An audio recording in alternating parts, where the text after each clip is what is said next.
Today is a portfolio update. I'm going to be showing you the good, the bad, and the downright ugly of my portfolio. Also, I'll be answering a question about foreign exchange rates and whether it's a good idea as UK investors to be investing in the US right now. So if you're here for that, just skip on ahead. Let's go.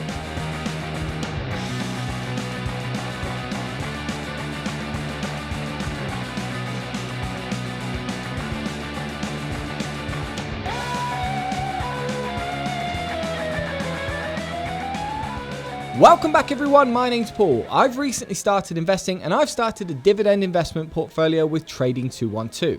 Now I've been giving Trading 212 a bit of a hard time recently because they've had a lot of problems with their customer service. But you might have noticed recently that they've started giving out warning messages when there's order execution problems.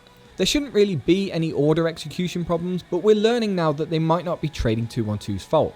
Interactive brokers and Robinhood also suffer these problems quite often. And interactive brokers' problems seem to be directly affecting Trading 212. But what is nice is that Trading 212 are now delivering messages and notifications to us when this happens. That way people aren't sitting around and just wondering what's happening with their trades. I'm sure this is nothing to do with my videos. I don't think Trading 212 are sitting around watching my videos every day. But this is most likely the result of thousands and thousands of horrible abusive messages, and they just wanted to start communicating with their customers a little bit more. No matter what the reason for it, this is of course a step in the right direction for Trading 212. I bet this has cut down the complaints by half. But anyway, my portfolio is sitting at 20242.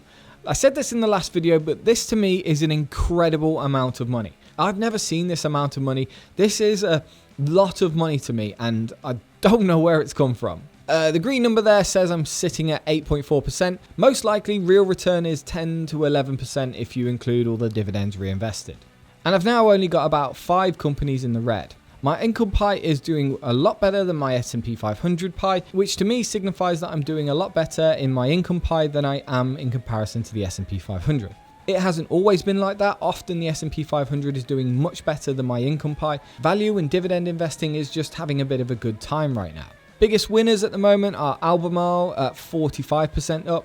Albemarle is a lithium refiner. In fact, anything that revolves around commodities right now is doing pretty well. Royal Dutch Shell is 12% up for me and 23% up on the month. And also, as usual, Rio Tinto is doing very well at 37%. I do eventually want to do a video on miners, but the truth is it's very complicated. That's why I don't have massive positions in companies like Albemarle and Rio Tinto.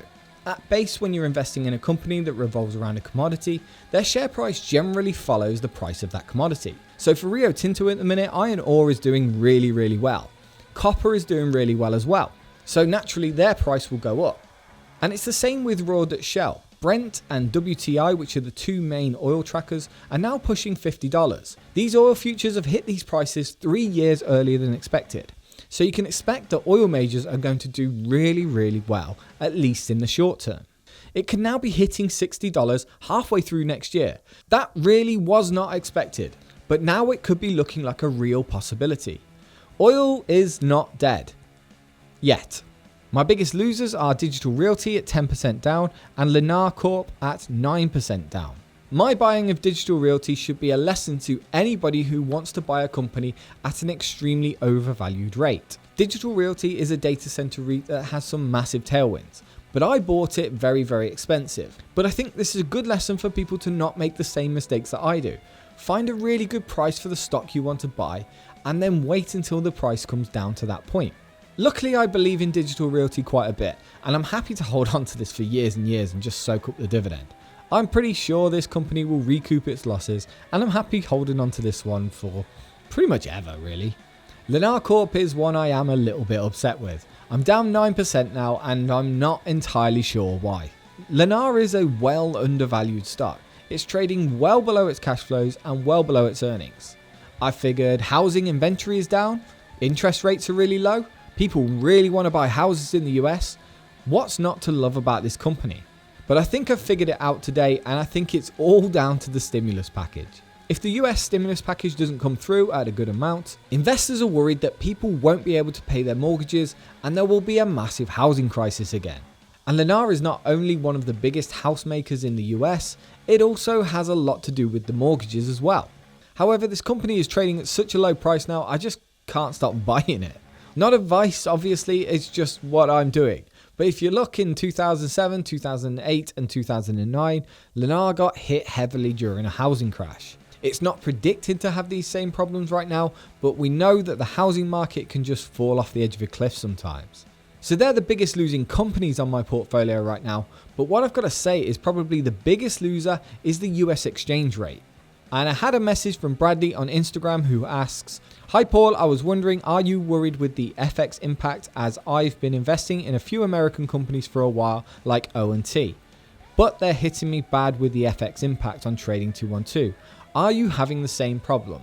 And yeah, I kind of am. It all depends on when you bought. Any stock that's sitting right on the edge for me right now is most likely all being affected by the FX rate. If you have a look at AT&T, I'm down 3.24% on the FX. On Johnson & Johnson, I'm up 5.8%, but down 5.6%. This negative foreign exchange rate is really hurting. If I'd invested in just UK companies, I'd most likely be another 6 to 8% up right now. And the question is now, should we be worried about this? If you don't understand what's going on, you use your Great British Pounds to buy US stocks, but you have to buy them in dollars. So when you buy those assets overseas, you have to convert the strong British pound into the weak US dollar. And there's a ton of things that can change the way currencies move. But today we'll just focus on the ones that are happening right now. People have been saying that the pound is getting much stronger because we're getting closer to a Brexit deal. I don't think that's the case. Economic and political changes can change the way that currencies move, but it's highly unlikely that the pound is getting excessively stronger, and it's more likely that the US dollar is getting temporarily weaker. And the main theory for why the US dollar is getting weaker right now is the money printer. The first thing is that the US Federal Reserve has lowered interest rates, which has increased inflation, which has devalued the dollar. But that's nothing compared to the amount of money that has been printed into the economy. And when you add this much money out of thin air into the US economy, it starts to become a game of supply and demand. If you make an object less rare, it becomes less valuable.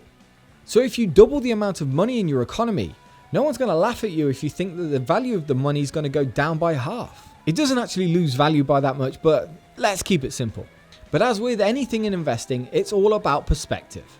If you started buying after March 19th, you could easily be down 14% on all of your investments. And I started buying around April 6th, April 7th. So I could be about 8% down on most of my investments. And if we take a look at Johnson & Johnson, I'm both 5% down and 5% up. This is because I started buying around the 6th and 7th of April. So most of my Johnson & Johnson holdings should already be 6 to 7% down. And this 14% drop has got a lot of Bitcoiners dicks tickling. It's down 14%, fiat currency is over, quick everyone get out and into Bitcoin. And to be fair, Bitcoin and my other cryptocurrencies have done really well.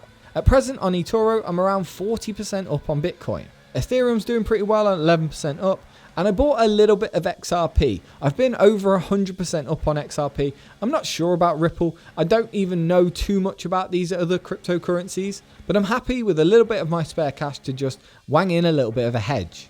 I'm surprised it hasn't completely crashed yet.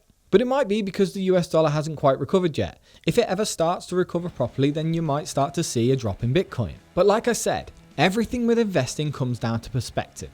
And if we have a look at the US dollar over time, you'll see that a 14% drop is not that bad. If you had bought a US stock at the bottom of 2008, you would now be up 48% just on exchange rate. It doesn't even matter about the massive bull run that came with it. You'd be 48% up just on FX.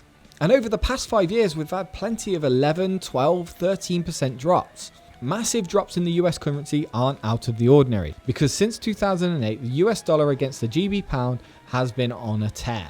And it doesn't look like it's going to stop anytime soon. But how does this affect us as UK investors, and what should we be doing about it? And as always, it depends.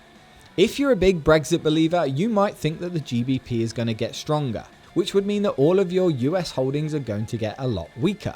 You might though just be following the long-term trend of the US dollar, which shows that it's getting stronger and stronger versus the pound. So this 14% drop might just be a buying opportunity for you. You might be getting every US held stock at a 14% discount right now. There is another round of stimulus coming though. We just don't know how much. If it's another 4 trillion, you might see the US dollar go down another 10, 12, 14%. Again, probably more of a buying opportunity, but we just don't know. There's nothing really normal at all about the US and UK exchange rate. It's heavily manipulated by governments. In the euro, you've got Germany who would love to profit off a soaring exchange rate, but you've also got Greece in there that really needs exchange rates low. It's so they can look really cheap for US and UK tourists. But I think you can probably see where this is going. It's not something that's well within our control. It's all about your belief on how well you think the US is going to do versus the pound. I think this is a blip for the US dollar, and I think it's going to get a lot stronger probably halfway through next year. So right now for me, buying at the moment on the US dollar is probably buying at a discount. But nobody knows what's going to happen next. So your best bet is to probably just cost average into everything. The answer probably isn't to buy just UK companies, because any FTSE 100 company that does a lot of business around the world is going to be affected by these exchange rates. If one of these companies is mining some copper in the US, then it's got to convert it back to pounds. And if the US exchange rate goes up, it loses money. However, if it stays down, it gains money. That's probably why a lot of the UK companies are doing okay right now. However, if the US dollar gets stronger, Brexit goes bad for whatever reason, or the UK has to put in a lot more stimulus, then it's going to be bad for US companies. The best thing for me right now is to keep adding to companies that I think will see very good growth. If anything, I'm completely dollar cost averaging into the FX market. I'm continuing to buy all the way down, and I'm likely to continue buying all the way up. But it's just as a side product to me buying these good companies. Thank you very much for watching, everyone. The investment app that I use is called Trading 212. If you wanted to get into investing, you can sign up through a link in the description below. If you sign up through that link, you can get a free share that's worth up to £100. I also buy all of my Bitcoin and cryptocurrency on eToro. If you wanted to sign up to eToro, please feel free to use my affiliate link in the description below as well. Signing up through that link and making a trade really helps this channel out.